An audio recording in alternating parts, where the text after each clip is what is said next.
Smith, thanks for having us into your home tonight.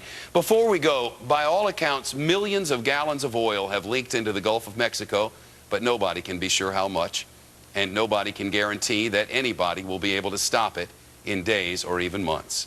And now the chief executive of British Petroleum, Tony Hayward, who's declined invitations to appear on this program, tries to minimize the situation by telling a British newspaper it's a relatively small leak compared to the volume of water in the Gulf. That's the same Tony Hayward who said to another British newspaper on the prospects of lawsuits against his company, "Come on, this is America.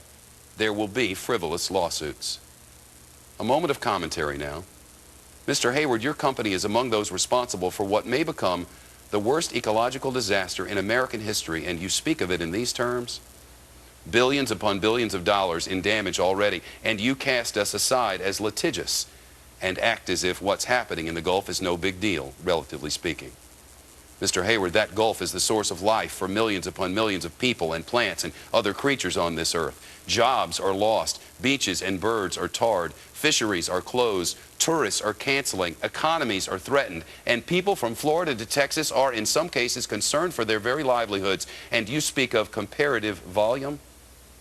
Mr. Hayward, British Petroleum has caused the proud people of the Gulf region great pain. If you think your statements on this subject are helping your company's cause, you are wrong. And if you think the people of the Gulf region and the rest of America will take lying down without a fight, a poorly handled aftermath of what your company has done to our Gulf and our people, you are horribly mistaken.